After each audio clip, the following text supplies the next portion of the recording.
Kahapon nga ay naghain po kayo. Second, no, na perjury complaint laban nga dito kay Ramil Madriaga. Itong sinasabing self-confessed bagman daw ng VP Sara Duterte.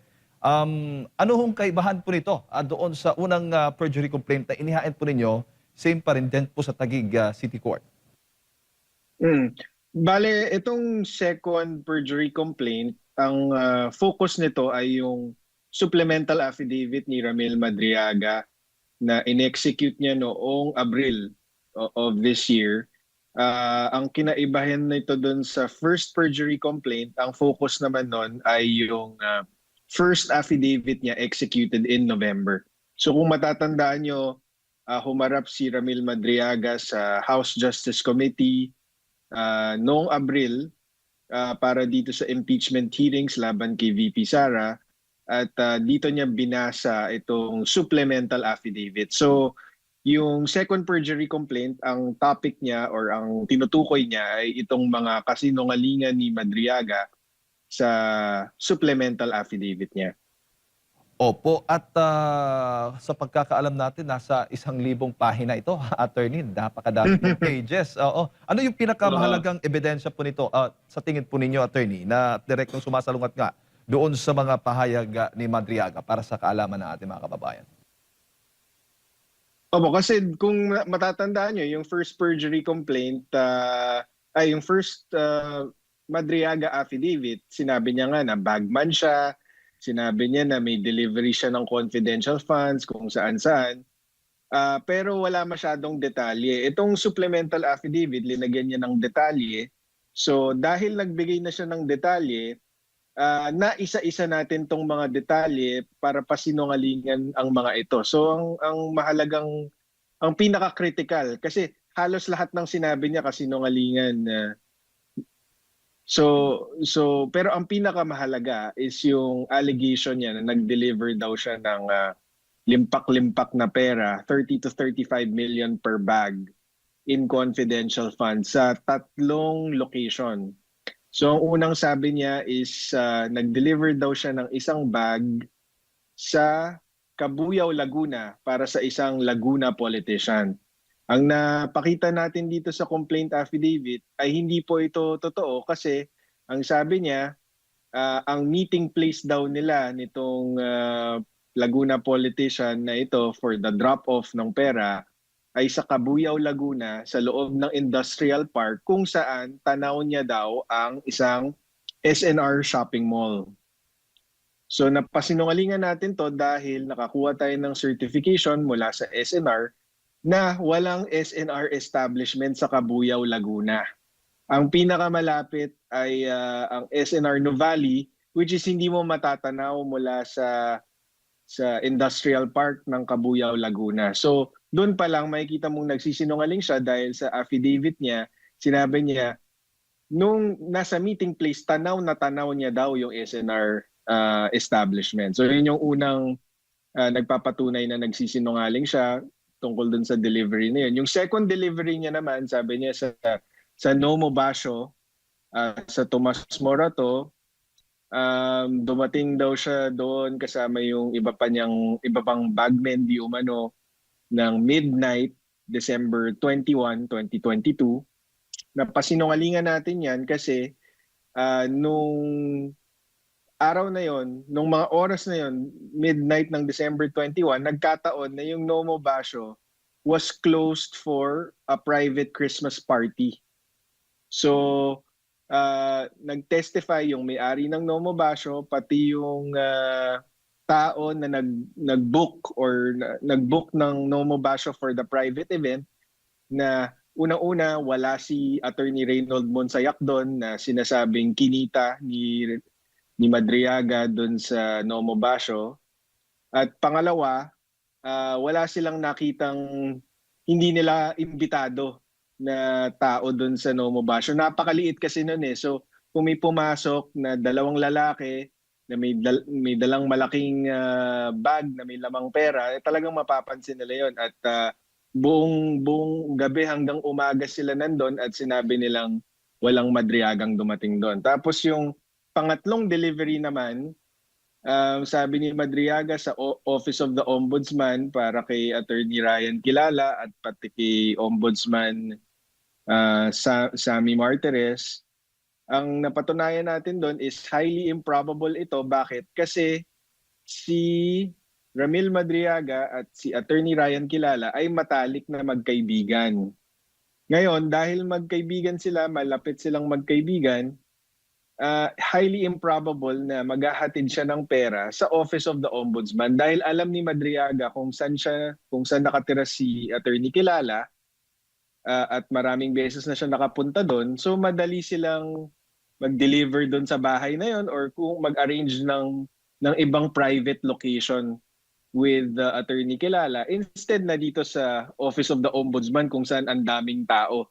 Hindi ba? At pangalawa, very highly improbable because naka-work from home po si Attorney Ryan Kilala noong December 21 na sinasabing date of delivery at buong December 2022. So bakit po magpapadeliver ng pera doon kung naka-work from home si Attorney Kilala ng buong buwan na yon? At nakausap din po natin si Justice Martires, si Ombudsman Martires, and apparently nasa ibang bansa po siya nung araw na yun, December 21, 2022. So highly improbable talaga, if not impossible, itong mga paratang ni Madriaga. Opo. At para rin mas malinaw po sa mga kababayan po natin, attorney, isa-isahin po natin, itong si Ramil Madriaga ay hindi po talaga empleyado nor nagtrabaho sa Office of the Vice President or kay Vice President Sara Duterte at hindi po siya intel officer or security officer man ng pangalawang Pangulo at tagahatid ng mga cash na umano'y, yun nga, yung ng mga aligasyon na kumakalat dito nga sa kaso o sa issue ng Vice President, attorney. Opo, dito sa second complaint, second perjury complaint, napatunayan po natin yan ng husto. Yung testimony po ni Vice President Sara Duterte na nagsasabing wala akong personal or professional na ugnayan dyan kay Madriaga, at naging campaign supporter lang siya. Isa sa maraming campaign supporter noong 2022 national elections. At ang testimonya ni VP Sara, suportado yan ng 12 corroborating witnesses at government certifications na nagpapatunay na hindi kailanman nagtrabaho si Ramil Madriaga para kay Vice President Sara man or kay PRRD. Tapos ang kasama sa mga tumistigo para pasinungalingan itong claim ni Madriaga na nagtrabaho daw siya kay VP Sara, kasama na si Attorney Ryan Kilala na naging kaibigan niyang matalik nitong si Ramil Madriaga. Ang testimonya niya is imposibleng magkakilala si VP Sara at si Ramil Madriaga kasi para lang makipag-virtual meeting noong kampanya, kailangan dumaan ni Ramil Madriaga kay Attorney Kilala para humingi ng audience kay VP Sara. So doon pa lang makikita mong nagsisinungaling na siya kasi sabi niya mula 2018 pa lang ay malapit na silang nagtatrabaho malapit na siyang katiwala ni VP Sara.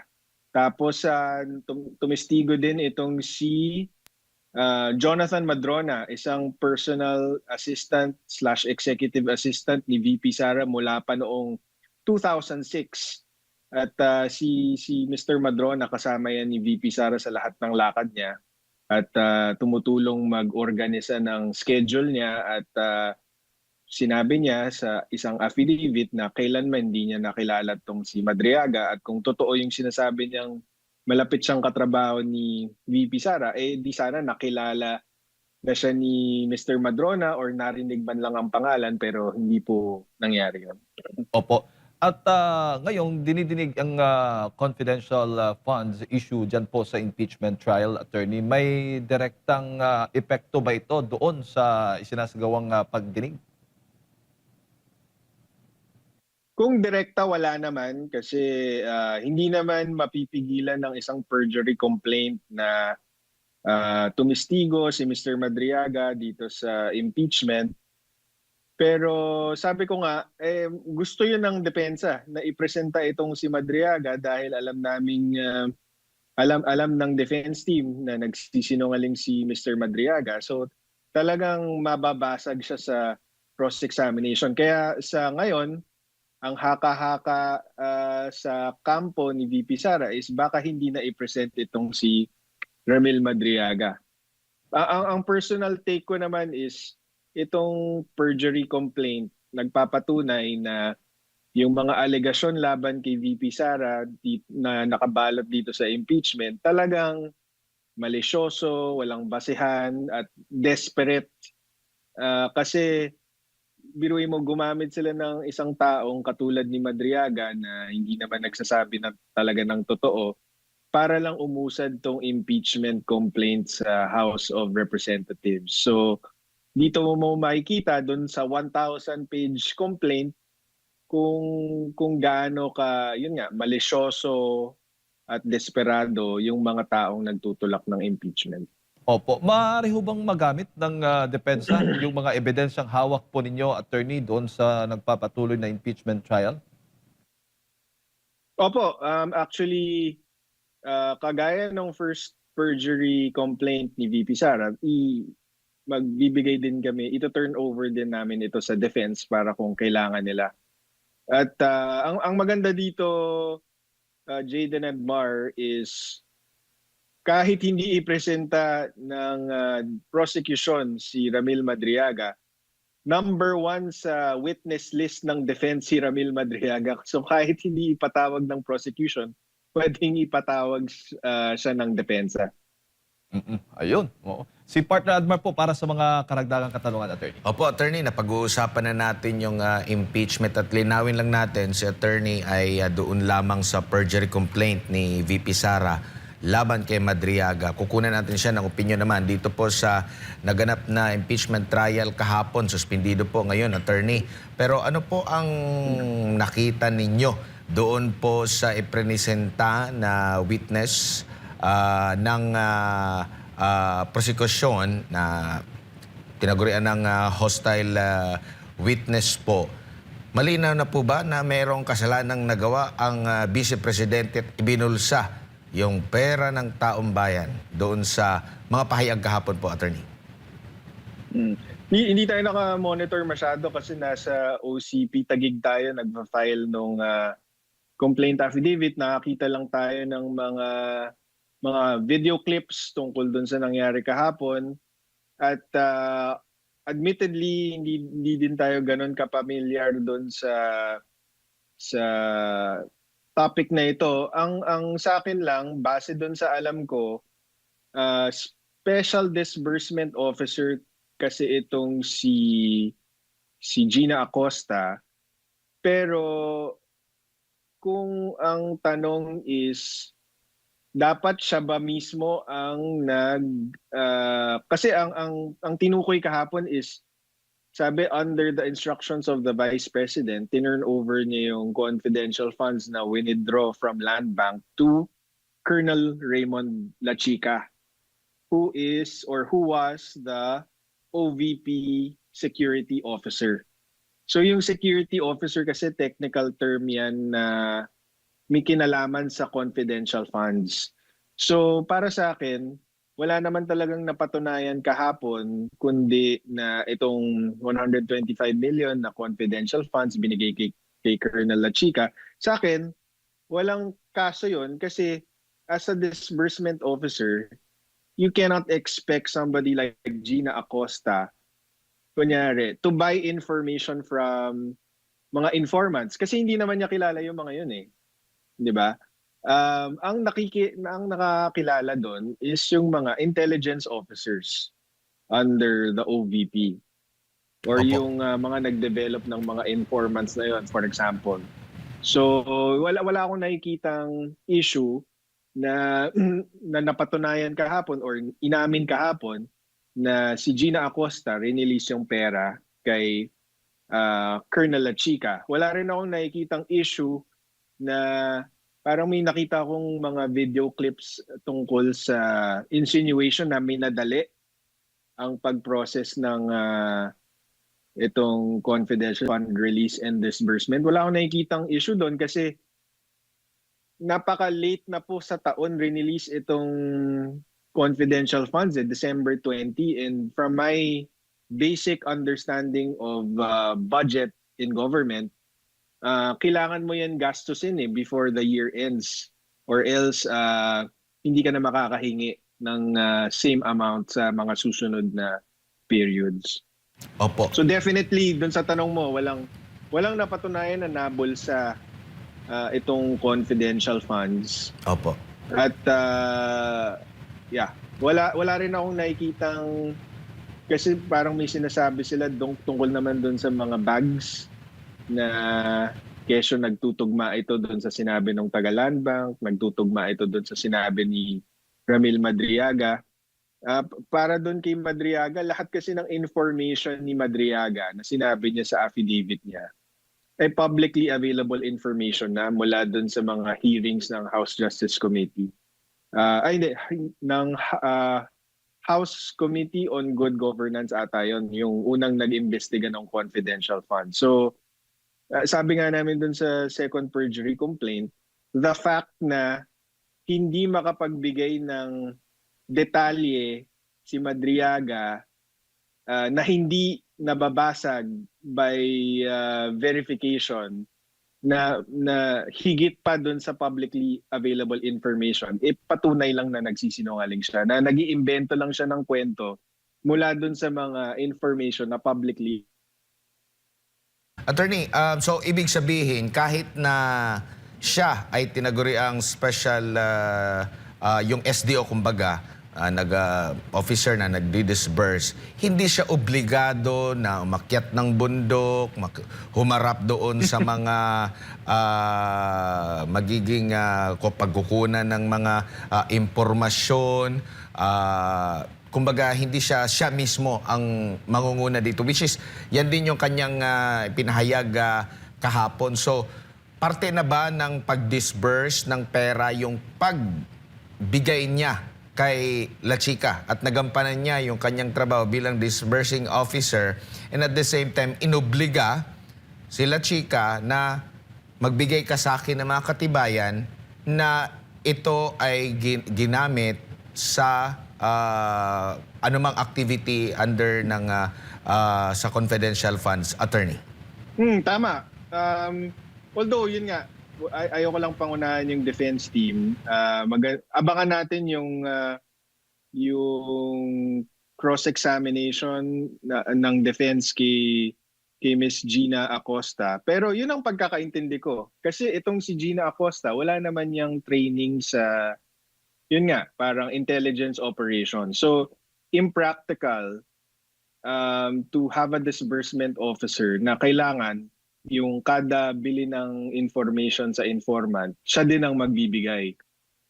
Ako, parang for practical purposes, kailangan ibigay ang tungkulin na yan dun sa mga intelligence officers na may training na mag-develop ng informant, may training sa pakikitungo sa mga informant para bumili ng impormasyon. Hindi para sa isang government employee katulad ni Gina Acosta.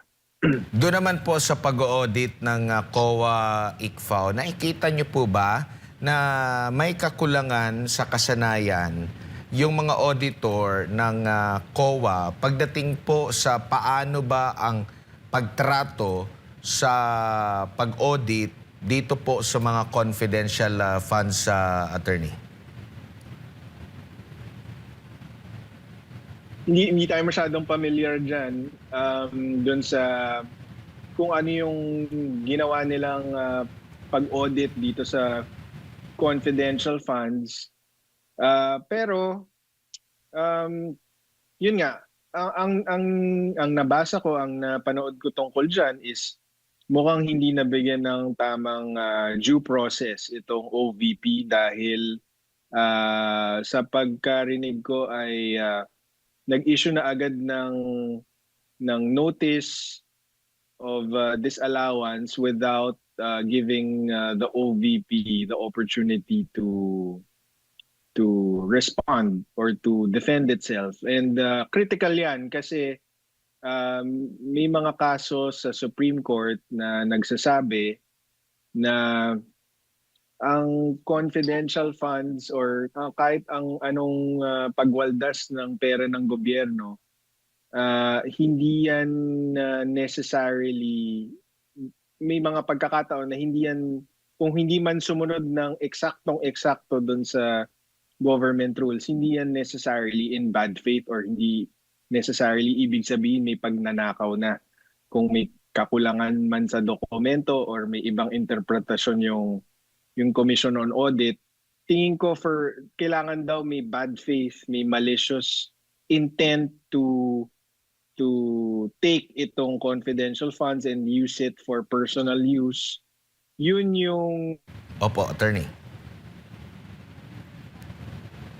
Opo. Ayusin lang natin yung signal ng ating komunikasyon po, mga kapartner. Kasama natin si Attorney Salvador Panelo. Attorney, yes po, ipagpatuloy niyo po, attorney. sorry. Hindi ko alam kung narinig, pero sa Supreme Court kasi ang sabi nila sa mga desisyon involving itong use of government funds is kapag merong umabot na COA case sa Supreme Court at meron ngang unaccounted for funds or funds na hindi kompleto yung dokumento, hindi ibig sabihin automatiko na ninakaw ang pera or kailangan ipag-utos na ibalik ang pera. 'Di ba? Kailangan ipakita ng Commission on Audit na may bad faith, may malicious intent or talagang kinuha itong pera na to at ginamit for personal use. Kapag hindi nila mapatunayan ito, hindi ipapabalik yung pera kasi mukhang nagamit naman ng tama yung government funds pero hindi, kulang lang sa documentation. So sa mga ganong pagkakataon, yun nga, hindi personally liable itong mga... Yes po. Attorney? Okay, meron tayong isang itatanong pa sana kay attorney. Okay, attorney, bilang panghuli na lamang po kasi medyo pumapangit yung signal po natin na sa Zoom. Hingin ko lang po ang inyo pong opinion. Obligado po ba talaga na humarap face-to-face ang pangalawang pangulo o parte na ito ng pagharap at ng pangalawang pangulo sa reklamong inihain laban sa kanya dahil may pahayag po itong isang kongresista at sinisi pa ang pangalawang pangulo dahil parang nagagalit na raw po ang Diyos at inalaw daw niya yung mga pagbaha. Parang sinisi pa siya sa mga pagbaha. Itong ang pangalawang pangulo, sabi pa niya dito, quote-unquote, baha na sa buong Luzon. Anong ginagawa ng ating Vice President? Nagpupunta sa ibang mga bansa. Just imagine, meron tayong impeachment court dito. Dapat humarap siya. Nasaan siya? Ano pang masasabi niyo po dito, attorney? Mulat sa pool na address na yan ng impeachment court na hindi kailangan humarap si Vice President Sara Duterte in person dyan sa trial at represented naman siya ng mga abogado niya dyan sa defense team. So hindi talaga kinakailangan. And in fact, para sa akin, personal opinion ko lang ito, I think it's a waste of time kasi kahit ako hindi ko masyadong nasusundan itong impeachment trial dahil alam ko paninirang puri lang ito kay Vice President Sara Duterte. So, 'di ba, parang hinaharap niya na po itong kaso by being represented by her defense team who is actively participating in the impeachment at hindi na po kinakailangan na harapin niya to na nakaupo siya doon buong araw para lang pakinggan yung defense at prosecution na nag-aasaran doon sa impeachment court. Anyway, tandaan po natin na siya rin po ay ikalawang pangulo at may mga tungkulin po siya. So, syempre, kailangan niya pong gampanan yun. Opo. At huli na lang, attorney. In other words, there's better use for the Vice President's time, in my opinion. Opo, opo. At para na rin sa kaalaman ng ating mga kababayan at mensahe nyo na rin po, attorney, Sa tingin po ninyo, makoconvict ho ba ang pangalawang Pangulo dito sa impeachment trial na ito? Sorry, pakiulit lang, hindi ko Makoconvict. naputol ka. Oo, makoconvict ho ba ang Vice Presidente sa impeachment trial? Para sa akin, dapat hindi. Napakalinaw na dapat hindi, at least so far, di ba? Pero alam naman po natin na at the end of the day, it will all boil down to politics. So para dun sa mga taga-subaybay po natin, i-pressure po natin yung mga representante natin dyan sa Senado na gawin ng tama.